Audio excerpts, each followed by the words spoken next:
Shooby-doo, the pain is fading, ivy climbing high, but I still see the sparkle in this empty place tonight. Beds are gone, the bright bulbs too, yet I'm snapping my fingers like the good times never flew. Ba-ba-boo, ah, the walls keep swaying. Bop-shua, the memories playing. Quiet halls, broken light, still the beat goes on beneath the Texas night. Echoes hum a rhythm only old rooms know. Footsteps tap in time to a jukebox long ago. It's early morning in Mineral Wells, Texas. I'm standing in front of a hulking, long-abandoned building with shattered windows and peeling paint. This is Beach Army Hospital, or what's left of it. I actually filmed here a while back, when I first wandered its empty halls, camera in hand. The footage may be from 2016, but the story of this place is timeless. In the golden light, weeds and brush now choke the sidewalks, and silence hangs where ambulances once roared in. Yet even in its decay, Beach Army Hospital has a powerful presence. It beckons with a story that spans from its proud Cold War origins to its eerie present, and even a glimpse of what the future might hold. To understand why this hospital exists, we have to rewind to the 1950s. America was in the thick of the Cold War, and the Army had reactivated an old infantry training camp here in Mineral Wells. It became Fort Wolters, home to the U.S. Army's primary helicopter school, a bustling hub training thousands of helicopter pilots for the looming conflict in Vietnam. With hundreds of whirring rotor blades in the sky and training accidents inevitable, the Army needed a modern medical facility on site. Enter Beach Army Hospital, built in the mid-1950s and officially opened on March 29, 1957. It wasn't just any Army hospital. It was the first Army medical facility created specifically for aviation medicine. That means it was designed from the ground up to care for aviators, pilots and crew who might suffer high-altitude issues, training injuries, or the unique stresses of helicopter flight. In fact, Beach Army Hospital quickly became the Army's leading aviation medical center, the main hospital for all of Fort Wolters. They named it Beach Army Hospital, a serene name that almost sounds like a vacation spot, though nothing about its mission was leisurely. The name wasn't about sand or sun. It actually honored a person, a detail often lost to time, as even locals today aren't always sure who Beach was. What everyone did know was that this new hospital was state-of-the-art for its day. Built of stout concrete and steel, it followed a hammerhead design common on military bases then. If you could see it from above, you'd notice the layout looks like a giant hammer. The front facade is the broad head, and a long central wing stretches back like the hammer's handle. This efficient design meant the hospital could accommodate lots of patients and specialty clinics in a compact footprint. Beach Army Hospital was essentially a small city hospital. It had surgical suites, patient wards, a maternity unit, labs, dental clinics, you name it. For the soldiers and Army families stationed at Fort Wolters, this place was a godsend. One Army veteran reminisced that a Huey helicopter, the iconic UH-1 medevac chopper, always seemed to be on the landing pad out front, almost standing guard over the hospital. During the 1960s, Beach Army Hospital was in its prime. Fort Wolters had exploded in activity. By 1970, it had over 1,000 helicopters and had trained tens of thousands of pilots. With so much flying, mishaps happened. Trainees sometimes crashed or had hard landings in the surrounding training fields, and the injured were rushed to beach for care. The doctors here were experts in flight physiology and trauma, patching up broken bones and treating head injuries, burns, or other wounds from helicopter accidents. The hospital handled everyday illnesses and emergencies too. If you were an Army spouse about to give birth, Beach was where your baby would take its first breath. There are folks in Mineral Wells today who proudly say they were born at Beach Army Hospital decades ago. In short, this was a full-service community hospital with the twist that its community was largely military.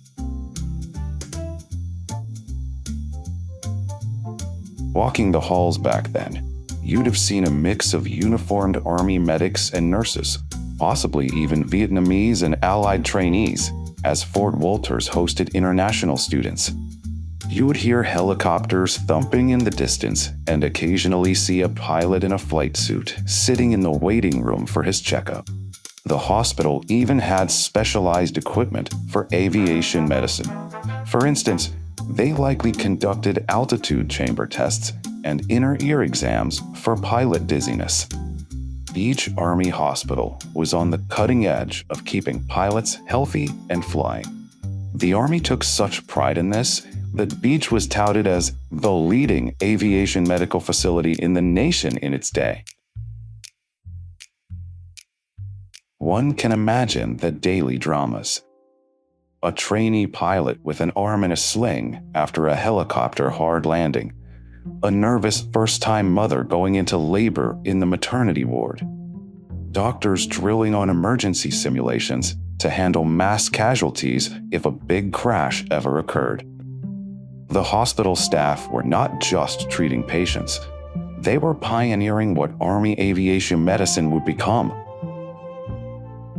Flight surgeons here developed protocols for airlifting the wounded and studied how the stress of flight affected the human body. It's no exaggeration to say Beach Army Hospital helped shape modern military aeromedical evacuation practices. All things, even great institutions, come to an end. As the Vietnam War wound down, Fort Wolters' purpose faded. The Army Primary Helicopter School graduated its last class in 1973, and the Army decided to deactivate Fort Wolters. With the base closure, Beach Army Hospital services were no longer needed. In 1973, after just 16 years of operation, the hospital shut its doors. The once busy wards went quiet. Doctors and nurses were reassigned. Newborns would now take their first breaths elsewhere. Fort Wolters officially closed by 1975, and the property was scattered to the winds. Some of it became an industrial park, some turned into a campus for Weatherford College, and some reverted to pasture or parkland.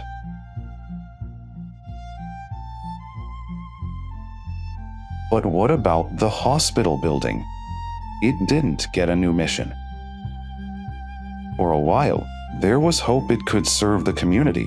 There were even murmurs that it could be repurposed as a drug rehabilitation center or a civil clinic, given its extensive facilities. However, those plans never solidified. The building ended up mothballed, essentially sealed, and left to the elements. Vacant and neglected since 1973, Beach Army Hospital began a slow transformation from a place of healing to a creepy curiosity. Without constant maintenance, Texas weather took its toll. Rain leaked in, paint blistered off the walls, and vines crept up the foundation. Locals who wandered near Wolters Industrial Park could spot the hospital's stark white facade in the distance, looming quietly behind chained fences. Over the years, this abandoned hospital gained an almost legendary aura. Teens would dare each other to sneak in at night, despite no trespassing signs, and tell stories of ghostly figures in the old ICU ward. In the 1990s and 2000s, the building's reputation as a haunted site grew. After all, a former Army hospital does invite ghost stories. Who knows how many patients drew their last breath in those rooms? According to local lore and paranormal enthusiasts, Beach Army Hospital is one of the most haunted places in Texas. People whisper about apparitions of soldiers wandering the corridors and inexplicable footsteps echoing in empty rooms. It doesn't hurt the legend that numerous fatal training accidents fed into the hospital during the 60s, which, sadly, means many lives were lost despite the doctor's best efforts. Now, ghost hunters come with EMF meters and infrared cameras, hoping to catch a glimpse of a phantom pilot or hear the faint whir of non-existent helicopter blades at night. Standing here today, I see not just decay, but also signs of life, just not the kind of life one expects in a hospital. For one, a colony of swallows has made the building home, flitting in and out of broken windows and mud nests plastered under the eaves. Their chirping is the loudest sound now, where once the buzz of fluorescent lights and hallway chatter ruled. Parts of the hospital's interior are covered in graffiti, tags from past explorers marking their presence. Sunlight beams through cracks in the roof, illuminating rusted gurneys and peeling murals that once might have cheered up patients. It's a surreal scene, nature and urban art taking over a space designed for sterile order. Beach Army Hospital has even had a brush with Hollywood, or at least a touch of indie film fame. A few years ago, a film crew used it as a location for a short movie based on Tom Clancy's Rainbow Six novel. The producers needed an authentic abandoned facility for their counter-terror story, and Beach's eerie corridors fit the bill perfectly. Imagine watching that film and not realizing a real piece of history is the backdrop for the action scenes. It's one more chapter in the odd afterlife of this building, from healing wounds to playing a villain's lair on camera.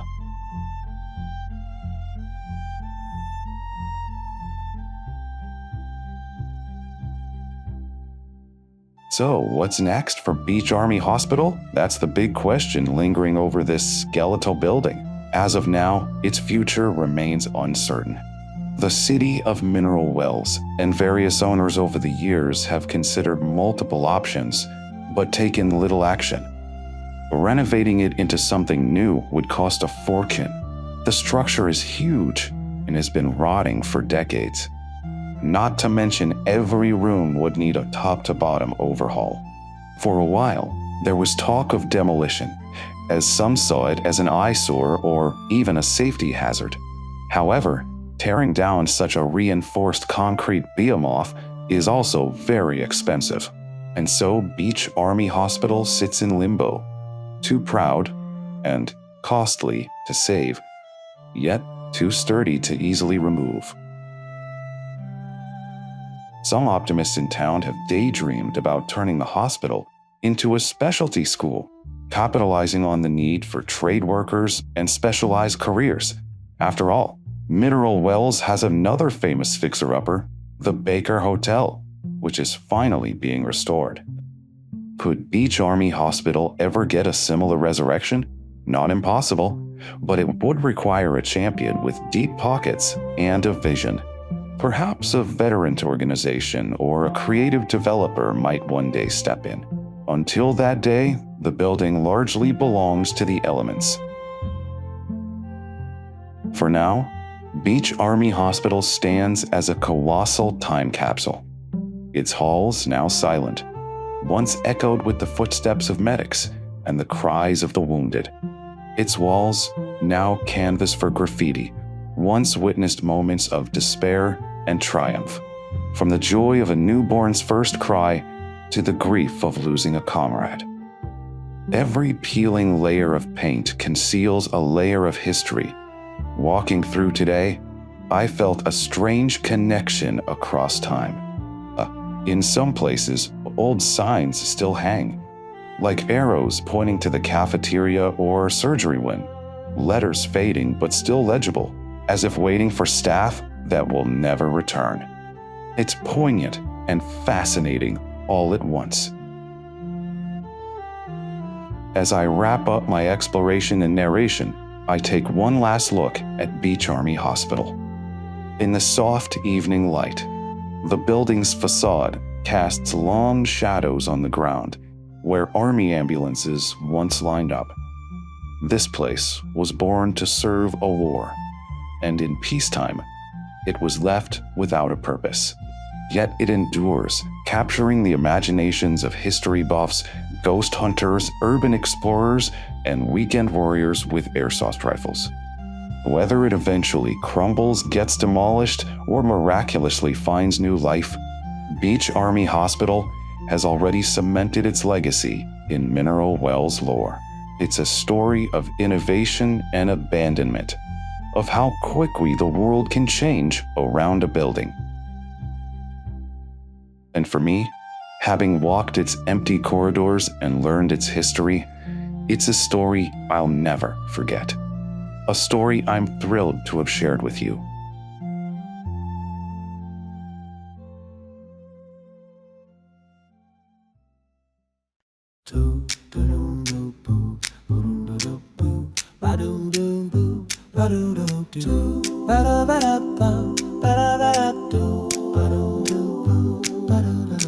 Shooby-doo, the pain is fading, I be climbing high, but I still see the sparkle in this empty place tonight.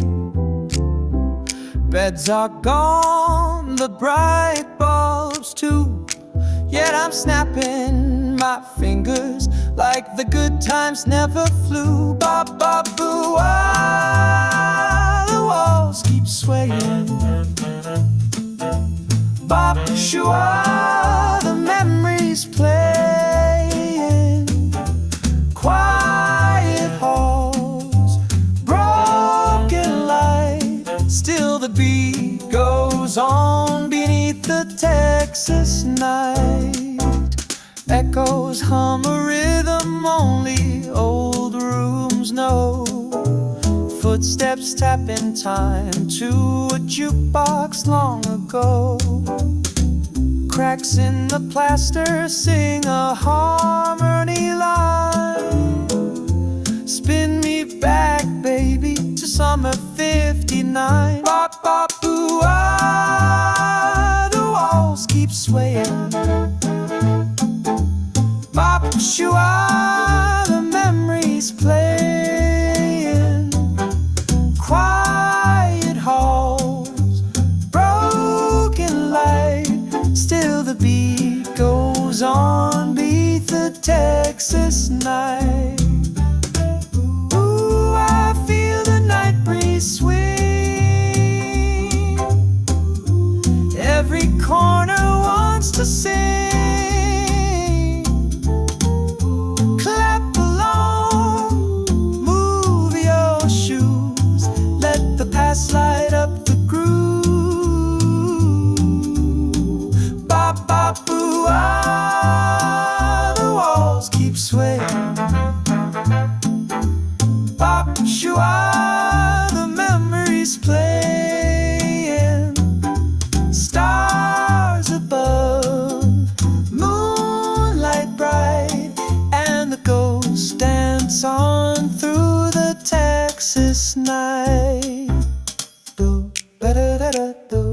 ba-da-da-da-boo, ba-doo-doo-boo, ba-doo.